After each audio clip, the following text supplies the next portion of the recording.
سلام بینندگان عزیز، صبح بخیر. برنامه نویدی بامدادی رو میبینید. امروز دوشنبه 5 آگوست است و من عبدالله اشرف هستم در خدمتتان. ساعت به وقت شهر پراگ 7 صبح است و در چند دقیقه دیگر شما رو با تازه ترین اخبار تاجیکستان و جهان آشنا میکنیم.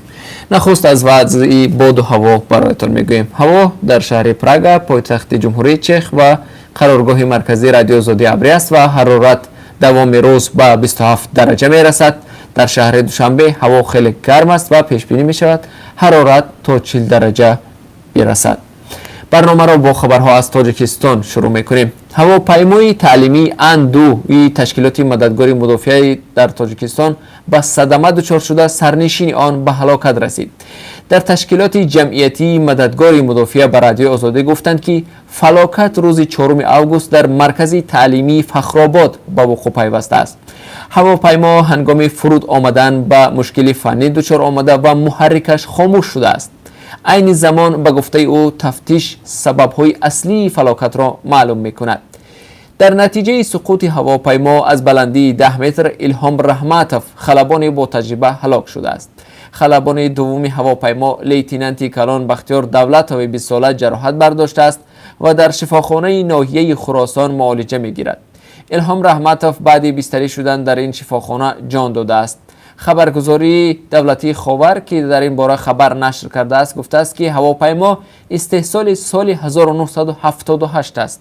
در خبر آمده است هواپیمای اندو 8 خواهشمند را پس از مشق‌های تعلیمی و تشخیص طبی به بلندی 800 متر به هوا برآورده آنها را با استفاده از پاراشوت به زمین می‌پرتاید، اما هنگام فرود آمدن از بلندی 10 متر سقوط کرده است. کمیته دولتی امنیت ملی در این زمینه پرونده جنایی باز کرده است و سبب‌های فلاکت را تفتیش می‌کند. فرودگاه فخرآباد در 3 کیلومتری شهر دوشنبه واقع شده است و سالهای اخیر پرواز با پاراشوت هم در تاجیکستان رو به افزایش نهاده است. امسال عید قربان یا اضحی در تاجیکستان روز یکشنبه 11 آگوست تجلیل خواهد شد. قرار شورای علمای مرکزی اسلامی در این باره روز 3 آگوست صادر گردید. جمال الدین خاموشی سردار شعبه فتوای شورای علما به رادیو آزادی گفت نماز عید در مسجدهای جامع کشور ساعت 6:30 خوانده می شود.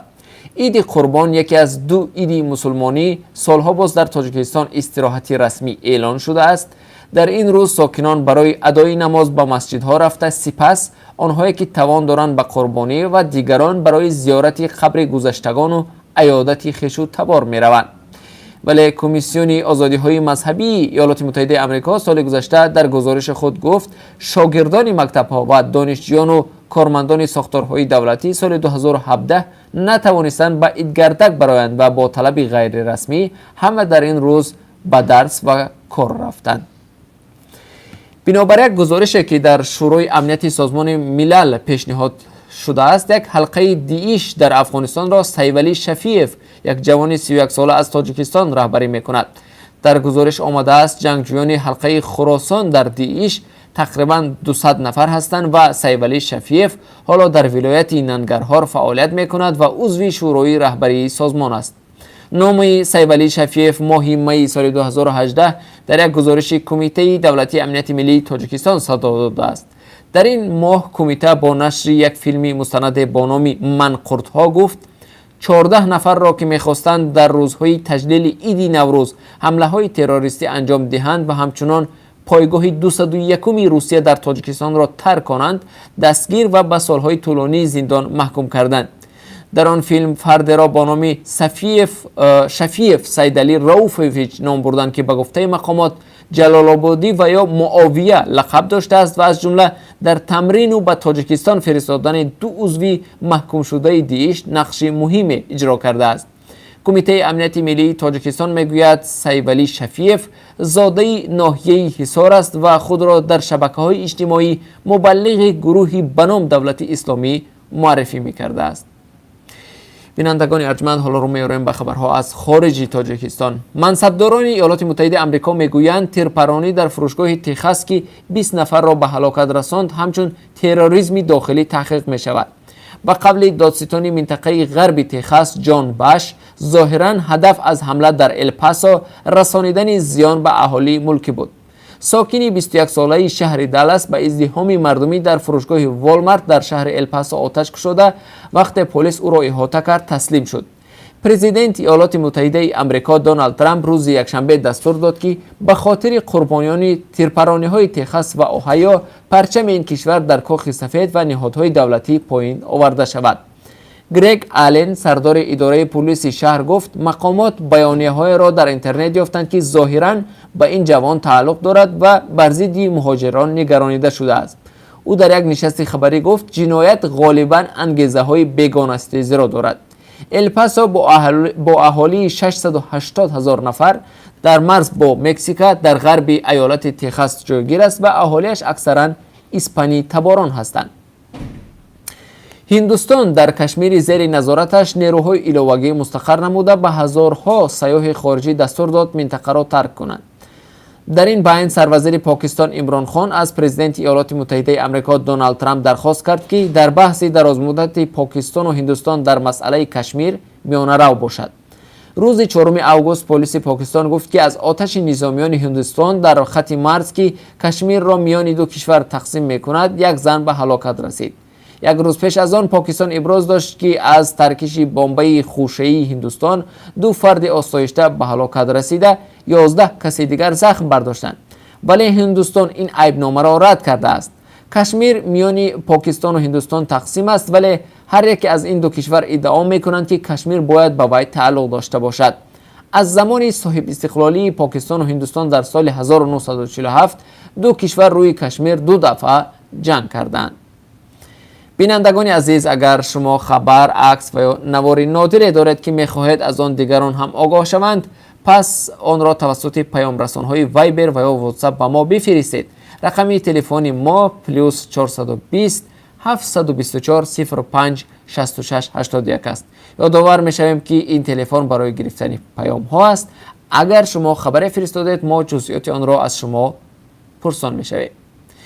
ایالات متحده آمریکا و اتحاد اروپا سرکوب اعتراضهای مسکو را به جانبداری از نامزدهای مستقل در مجلس شهری محکوم و رهایی بازداشت شده‌ها را طلب کردند. مقامات روسیه محدود کردن حقوق شهروندان به اظهار نظر خود توسط تشکیل انتخابات عادلانه و شفاف و تشکیل جمع آمد آسایشته را که کنستیتوسیون این کشور کفالت داده است ادامه می‌دهند. مقامات روس 3 اوگوست به عمل دست دادند که حقوق شهروندان را برای اشتراک همه‌جانبه در روند دموکراتی سازی نقض می‌کند، گفت سخنگوی سفارت ایالات متحده آمریکا در مسکو. مسئول بخش امور خارجه اتحاد اروپا مایا کاتسیانچیچ گفت اتحاد از روسیه رهایی فوری 600 اعتراضگر بازداشت شده را منتظر است. وزیر امور خارجه سوئیسریا مارگوت والستروم از مسکو دعوت کرد که نامزدهای مستقل را به انتخابات راه دهد. اخیراً وزارت امور داخلی روسیه خبر داد که در جریان اعتراضهای 3 اوگوست 600 کس را بازداشت کرده است. سامانه اوید اینفو شماره بازداشت شده‌ها را 1001 نفر نامید. این سامانه پیشتر از بازداشت 828 کس خبر داده بود. بیشتری آنها را الکی رها کردند ولی روز یکشنبه 19 تن در شعبه پلیس بودند. اعتراضها با جانبداری از نامزدهای مستقل در انتخابات مجلس مسکو حدود 1 ماه می شود در پایتخت روسیه ادامه دارند. کمیسیون مرکزی انتخابات روسیه تقریباً به تمام جانبداران مخالفان سیاسی الکسی نوالنی و دمیتری گودکوف بیشتری نامزدهای حزب یابلوکو اجازه ندادند که در انتخابات اشتراک کنند. بزرگترین تظاهرات در مسکو 27 ایول برگزار شد که در جریان آن 1300 نفر را دستگیر کردند. دمیتری مدودیف سروزیر روسیه تصمیم دارد ماه جاری به ترکمنستان سفر کند. انتظار می رود سفر مدودیف به ترکمنستان روزهای 11 و 12 اوگوست انجام شود. وی در نخستین فروم اقتصادی کسپی شرکت خواهد کرد. در دایره این سفر ملاقات مدودیف با پرزیدنت ترکمنستان قربانگولی بردیمحمدوف نیز در نظر است. بردیمحمدوف سر از 5 ایول با این طرف در مظهر عام حاضر نشده است. وی حتی روز 6 ایول در ملاقات با رهبر نهاد سیاست خارجی اتحاد اروپا فدریکا موگرینی حضور نداشت. ناپیدایی بردیمحمدوف باعث شد برخی‌ها درباره بد شدن وضع صحتی او حدس‌ها زنند. مقامات ترکمنستان بارها گفتند که بردیمحمدوف تا 15 اوگوست در رخصتی مهنتی خواهد بود. این در حالی است که فورум اقتصادی کسبی پیش از انجام مهلت رخصتی پرزیدنت برگزار می شود. روز 21 ایول در شبکه‌های اجتماعی آوازه مرگ بردی محمدوف نشر شد، ولی نمایندگی‌های دیپلماتی ترکمنستان در کشورهای خارج یک روز بعد این آوازه را رد کردند. حاکمان ولایت‌های قشقدریا، فرغانه و خوارزم روز 4 آگوست در مظهر عام از مردم عذر پرسیدند. شوکت میرزیویف پیش از این رهبران حاکمان 3 ولایت را تنقید کرده بود. حاکمان این 3 ولایت در حال از مردم عذر پرسیدند که شوکت میرزیویف پرزیدنت ازبکستان به زیردستانش دستور داد که مسئله از مقام برکنار کردن حاکمان ولایت‌های فرغانه، خوارزم و قشقدریا را بررسی کنند. میرزیویف روز 2 آگوست در یک جلسه در رابطه با تخریب منزل‌ها و اموال ساکنان در برخی از ناحیه‌های ازبکستان اظهار نظر کرد. میرزیویف در آن جلسه حاکم ولایت خوارزم فرهاد ارمنوف را تنقید کرد که به دلیل تخریب کردن منزل‌های ساکنان مجبور شدند راه ماشینگرد اورگنج را بستند. پیشتر از این خبر رسیده بود که شب 26 و 27 ایول هزاران ساکنی منزل‌های تخریب شده کوچه اشقاباد در ناحیه اورگنج ولایت خوارزم راه ماشینگرد اورگنج خوارزم را بسته از مقامات محلی پرداخت جبران پولی را طلب کردند.